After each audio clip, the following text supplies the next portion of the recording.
Good evening. How you all doing out there? Whoa.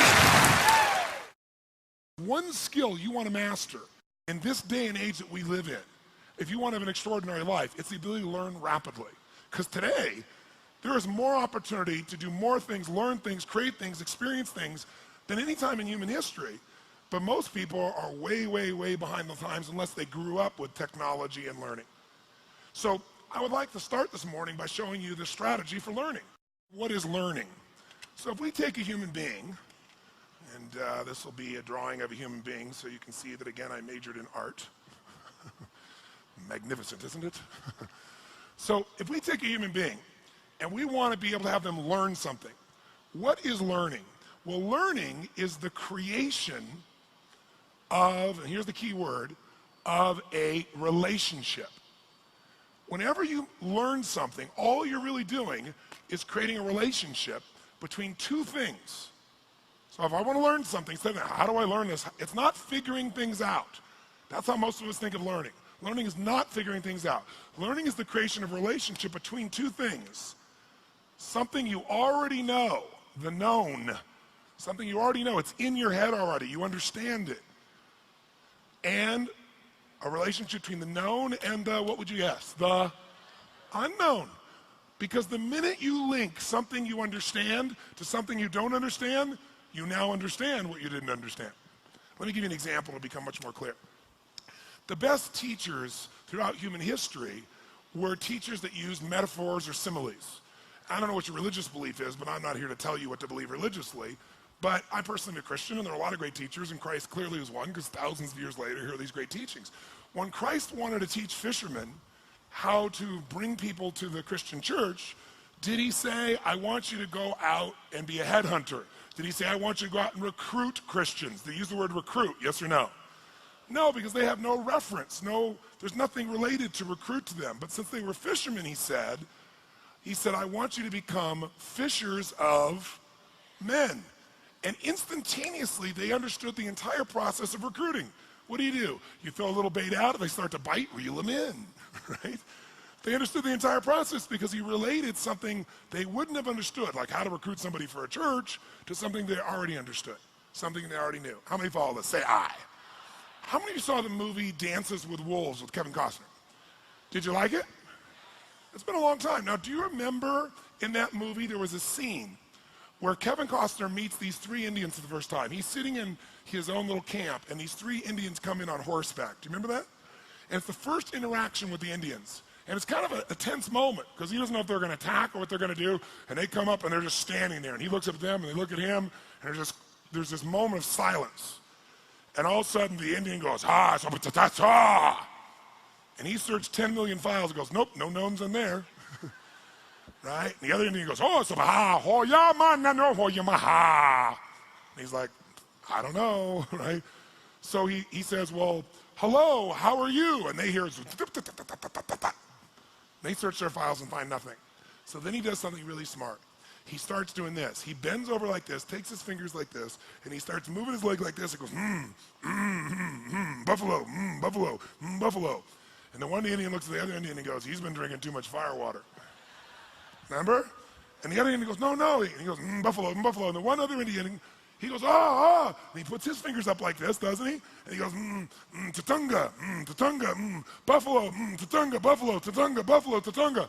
What happens? He now knows tatunga is, and they know buffalo is. Immediately there's learning, because he figured a way to get across something they both knew, they'd both seen on the plains, and linked to something they didn't know, tatunga or buffalo, depending upon their life experience. Now, whenever you don't learn, it's because someone is trying to teach you in a different way. And the different way is, I was a good student in school. I liked learning. Until I got to junior high school, where I liked all subjects until I got to there, when math became algebra, geometry, and trigonometry. Because when I got there, I totally hated it. So I had no motivation to really learn it. And with no drive to learn something, you don't. But then secondly, since I wasn't driven, it was also the class that usually had the most homework. And if you didn't end the homework and you came in the next day, it was like being in a foreign language class. The hypotenuse of XYZ over, and all I'm hearing is, my brain's searching, going, I don't know what that is. So then I would raise my hand to ask a question, which is not a good thing to do in that environment. So I'd say, well, what is a hypotenuse? And they go, oh, that you don't know? That's really like, you don't know. So if you want to learn something, if you're not learning, it's not that you're not smart. It's not that you can't figure it out. It's that the person is explaining it using references you don't have. So I've learned things like quantum physics. I've learned things like nuclear power from physicists. I'll say, okay, explain to me how that's like an orange, right? How's that at least like a solar system? Something I understand. And sure enough, once they make that linkage, you got it. You understand the relationship, you understand what things are.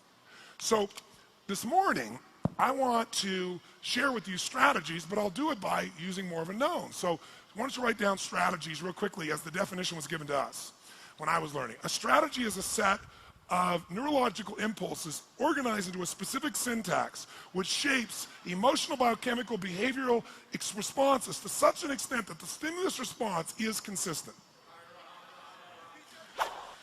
That's how they described us what strategies were. And so we were lost about halfway through the third sentence. And so what happens is when you can't figure it out, then you go in your head, you go, I can't figure it out, what does he mean, what's going on?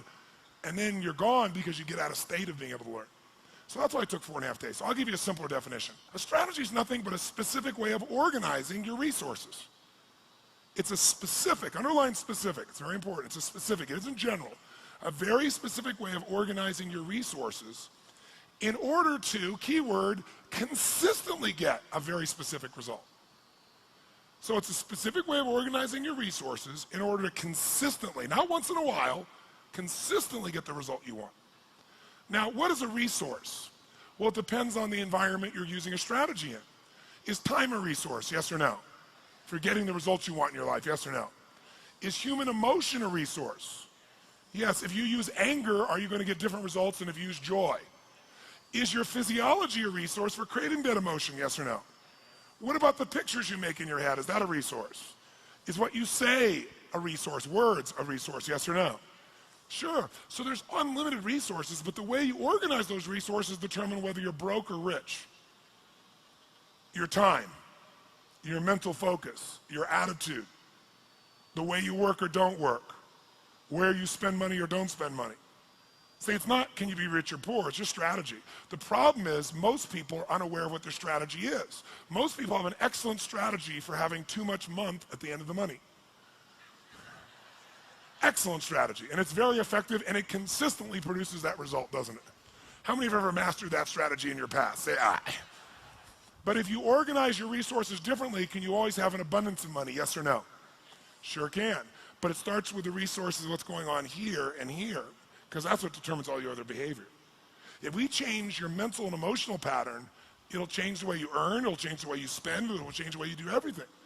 So the ultimate strategies are mental and emotional, because they shape everything else. See, if you're fit or fat is a strategy. You may not be doing it consciously, but there's some way you specifically organize what you eat, when you eat, how much you eat, whether you move or not, how you move, how you sleep. See, all those things determine whether you're fit or fat, whether you got low energy or high energy.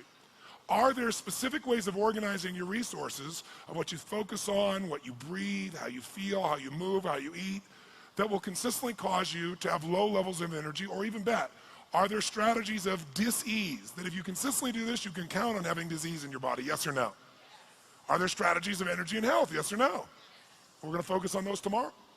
So there's strategies for anything. Are there strategies for having consistent passion and love in an intimate relationship, do you think, yes or no? And are there strategies that'll cause you to constantly be pissed off or sad? Yes, focusing on yourself as a focus tool is an example. Using your body in a certain way, thinking about things in a certain way. So anything you've ever done, almost everyone in this room, who here has ever had a relationship for some period of time, even a day, where it was magnificently fulfilling and exciting for you and the other person? Say aye. Then you have a strategy, and you think it's time that changes, but it's not, it's your strategy. So the secret this morning is identifying What is it that you do when you succeed, and then doing just that when you want to succeed each time? It's like once you know the buttons, you hit those buttons and make it happen.